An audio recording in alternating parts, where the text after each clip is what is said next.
कैसे, माना कि 3 प्लस 2√5 एक परिमेय संख्या है, ये तो आपको जैसे लिखते थे वैसे लिख दिया आपने, ठीक है, शुरू में।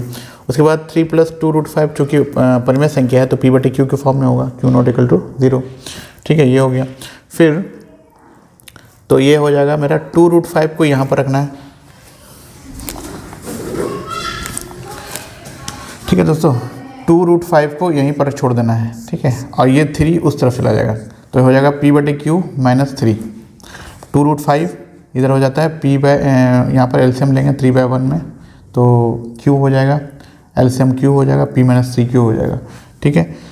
अब देखिए यहाँ पर समझना है, तो समझने वाली बात क्या है, ये वाला टर्म और ये वाला टर्म, ठीक है, इस दोनों टर्म को चेक करते हैं।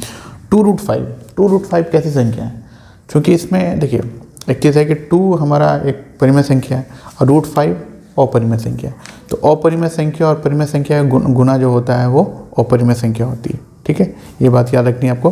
तो इधर वाला टर्म हो गया अपरिमेय संख्या।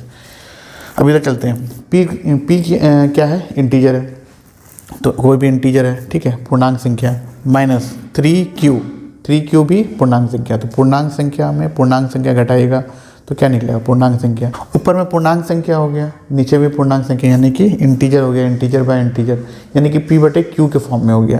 डैट मीन्स कि ये क्या हो गया, परिमेय संख्या हो गई, ठीक है दोस्तों, यहीं पर गड़बड़ी हो जाती है। तो LHS बराबर हो जाएगा 2√5 जो कि अपरिमेय संख्या है, और RHS क्या है हमारा, p-3q/q परिमेय संख्या है। तो आपको यहाँ पर लिखना है कि अपरिमेय संख्या बराबर परिमेय संख्या, ठीक है, ऐसा होता नहीं है, इसलिए LHS not equal to RHS, कभी भी परिमेय संख्या अपरिमेय संख्या के बराबर नहीं होगी, इसलिए LHS not equal to RHS, ये करना है आपको, ठीक है। तो फिर लास्ट में क्या लिखेगा कि अतः हमारा मानना गलत था कि 3 प्लस 2√5 एक परिमेय संख्या है, अतः अर्थात ये अपरिमेय संख्या है, ठीक है। बस इस तरीके से आप लोग कर सकते हैं। दोस्तों जो अगला सवाल है वो है बहुत ही इंपॉर्टेंट सवाल है दोस्तों, इसको ज़रूर कर लीजिएगा आप लोग इस एग्ज़ाम से पहले। देखिए, यूक्लिड विभाजन एल्गोरिथम की सहायता से 870 और 225 का HCF निकालें, ठीक है। तो 870 है, 870 और 225, तो इसमें डायरेक्ट जो है आपको LCM जो निकालना है वो यूक्लिड विभाजन की सहायता से निकालना है, ठीक है। तो यूक्लिड एल्गोरिथम इंग्लिश में कहते हैं उसको। तो उसके लिए जो पहला स्टेप है, आपको सबसे पहले इसमें देखना है कि बड़ा कौन है, तो 870 बड़ा है, ठीक है, तो 870 बड़ा, 870 अंदर जाएगा, ठीक है, 870 अंदर गया और 225 बाहर में है, ठीक है। अब 225 को से इसको कटाना है, तो कितनी बार में भाग खाएगा, 225 दिया 675, ठीक है, 675 आया, तो इसका जो रिमाइंडर बच रहा है वो 195 बच रहा है, ठीक है, तो 195। तो पहली बार में वही लिखना है, स्टेप 1 लिखना है यहाँ पर, उस तरफ भी चलेगा इस तरफ भी चलेगा। तो स्टेप 1 में क्या है, 870 यहाँ पर लिखें, ठीक है, बराबर 225 गुना 3, और रिमाइंडर जो बच रहा है शेषफल यहाँ पर लिखा रहा है, ठीक है। तो शेषफल चूँकि 0 नहीं है तो इसका मतलब कि आगे बढ़ना है हमको जब तक शेषफल 0 ना आ जाए।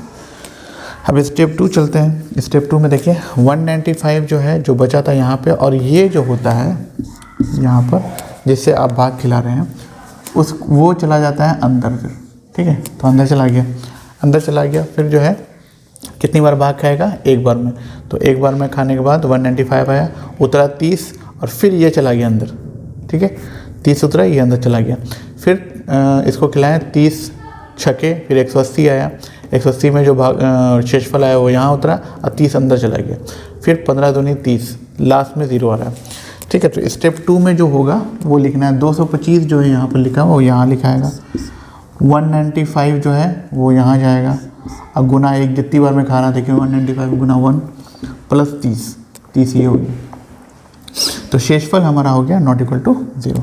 फिर है स्टेप 3। तो स्टेप 3 में क्या है, 195 बराबर होता है 30 गुना 6, तो 30 गुना 6 हो गया ये, ठीक है, 30 गुना 6, अब प्लस शेषफल कितना है 15, ये हो गया। तो शेषफल मेरा अभी भी 0 नहीं हुआ है, तो इसका मतलब और भी कंटिन्यू होंगे, तो स्टेप 4 पे जाएंगे, ठीक है। अगर शेषफल 0 नहीं हो रहा है तो स्टेप आगे बढ़ता चला जाएगा, तो स्टेप आगे बढ़ा, देखिए तो कितना हो गया मेरा 30, ठीक है, 30 क्या है, अंदर जो गया है वो यहाँ पर लिखाता है 30, और 15 गुना 2, 30 हो गया प्लस 0, शेषफल बराबर 0। ठीक है, तो ये मेरा तरीका है कि इस तरह से यूक्लिड विभाजन जब बोलेगा तो इस तरह से ही बनेगा, इधर भी चलेगा इधर भी चलेगा, इधर भी शो करना है आपको। ठीक है, तभी आपको मार्क्स आएगा।